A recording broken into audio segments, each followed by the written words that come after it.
మరి అతను ఏం మాట్లాడుతున్నాడు నిన్న ఒక్కొక్క పాయింట్ పక్కన ఎవరి నుంచి అడుగుతున్నాడు, ఆ పాయింట్ లేదో ఏం మాట్లాడాడు మనం ఫస్ట్ పాయింట్ మాట్లాడింది ఎందుకు మాట్లాడాలా? హవాలా విషయం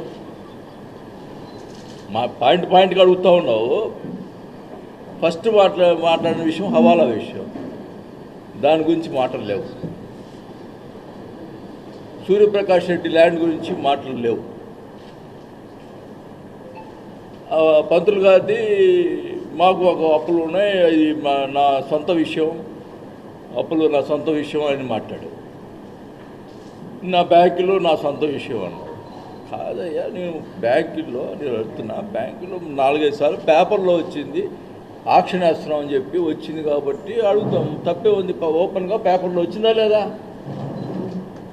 అంటే సెక్యూరిటీ పెడితే 50% ఇచ్చావు, మోసపూరితమైన ల్యాండ్లు పెట్టావు. ఇక్కడ కాదు, నువ్వు వ్యవస్థని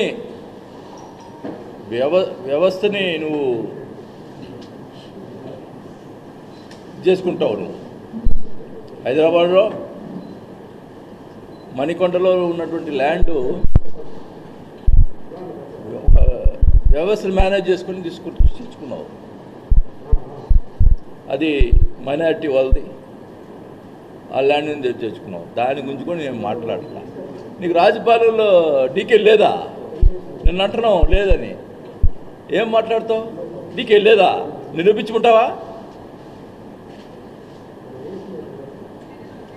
మా విలాస్లో 24 సెంట్లు ఓపెన్గా చెప్పాను నేను. 24 సెంట్లు ఉంటే అది గవర్నమెంట్ ల్యాండ్ అయితే మేము పక్కన పెట్టాము, ప్లాన్లో చూపించామని చెప్పాను.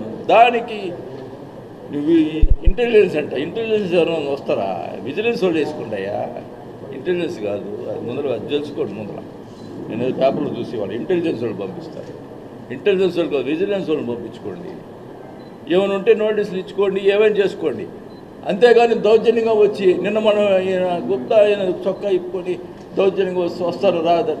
అసలు పోలీసు వ్యవస్థ ఉందా ఈ రాష్ట్రంలో? ఇప్పుడు పోలీసు వ్యవస్థ పనిచేస్తుందా?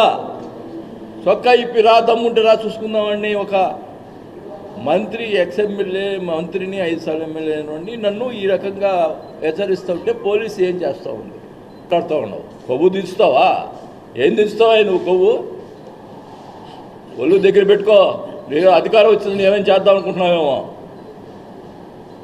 అది పద్ధతి కాదని కూడా తెలియజేసుకుంటా ఉన్నా. మరి నువ్వు అడుగుతున్నావు ఎలక్షన్ అయిన తర్వాత వెళ్ళిపోయాడు పారిపోయాడు అని మాట్లాడుతున్నావు. అసలు నువ్వు పోయినసారి 2019లో ఎలక్షన్ 2 సంవత్సరాలు కనపడ్డావా? 2 సంవత్సరాలు నువ్వు కనపడ్డావా? కోవిడ్ వచ్చిన జనం గురించి పడుచుకున్నావా? ఏమన్నా చేసావా? 2 సంవత్సరాలు. ఒక నెలకే నన్ను ఈ రకంగా మాట్లాడుతున్నావు. హైదరాబాద్ పోయి ఆడుకుంటాడు అని మాట్లాడుతున్నావు. మళ్ళీ ఏమన్నా నా పర్సనల్ విషయం, అప్పులు నా పర్సనల్ విషయం అంటున్నావు. నా పర్సనల్ విషయం నువ్వెందుకు మాట్లాడుతున్నావు? నువ్వు చెప్పేది ఏందయ్యా? నేనేమన్నా నా విషయం నేను మొదటి నుంచి చెప్తుంటా. సిగ్గు లేకుండా మాట్లాడటం మంచి పద్ధతి కాదు. నిజంగా బాధాకరమైన విషయం. ఒక మంచిగా చేయాలనుకుంటే కూడా ఈ రకంగా నేను అడిగాను కదా ఓపెన్గా, నీ అధికారంలో ఉంది, భూ కబ్జా ఎక్కడ జరిగిందో చెయ్యండి అయ్యా అని అంటుంటే ఓపెన్గా అడుగుతున్నా. ఇతను కావాలని ఏదోటి లేకపోయినా సృష్టించి చేసే మనస్తత్వం గలవాడు. అందుకనే చంద్రబాబు నాయుడు గారిని, పవన్ కళ్యాణ్ గారిని మీరే వేయండి ఎంక్వైరీ చేపించండి అని అడుగుతా ఉన్నా. దానికి రాయడు ప్రెస్లో నిన్న. ఇంకా కూడా మానవత్వం ఉండాలి ఆ ప్రెస్లో కూడా. మనిషిని ఈరోజు ఉంటే రేపు పోతారు, ఎవడైనా పోయేవాడే పైకి. మానవత్వం ఉండాలి రాసేదానికి కూడా.